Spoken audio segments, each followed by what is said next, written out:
You want to make a lot of money? You want to be successful? How do I get from where I am to where I need to be? I didn't want to be rich.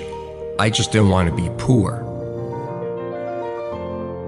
I started 10 years ago with a vision and 2 employees, and now we're 250 people. We'll do 150 million this year. And every day when I get off the elevator and I walk into my office, it's this feeling of accomplishment and satisfaction, knowing that I had this vision and a few years later, it's real.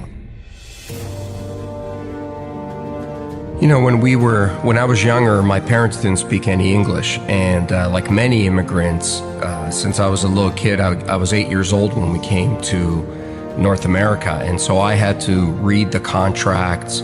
You know, when my dad bought a house, I had to read the mortgage and go through the paperwork.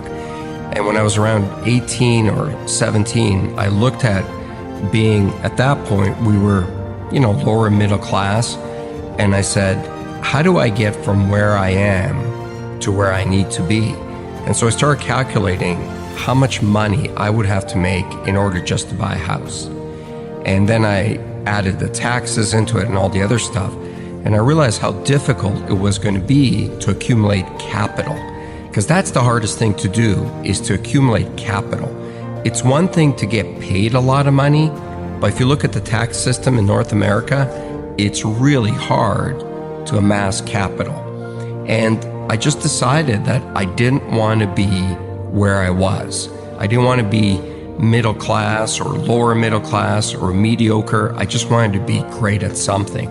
Because I figured out that the people that I saw that were doing great things were fundamentally great at one thing.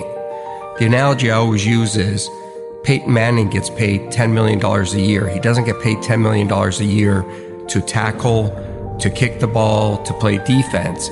He gets paid $10 million a year to do one task and do it really, really well.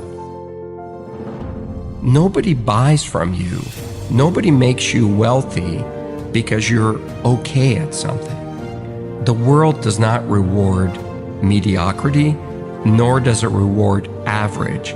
It only rewards exceptional. So you got to find that one thing that you're good at, and you got to become great at it. Because if you focus what you're not good at and try to become good at it, you're going to run into somebody who is going to clean your clock at it.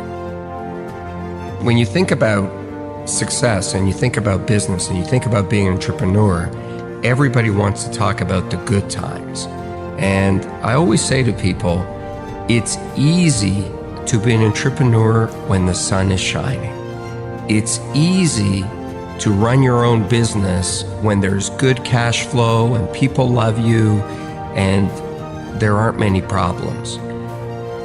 But have that same desire to do it when your biggest customer just left, or do it when you don't have enough cash to make payroll, or do it when you've got real problems at home and nobody cares. Being a great entrepreneur is the ability to stay focused and highly motivated when there's failure around you. It's not your ability to handle success that'll decide how successful you'll be.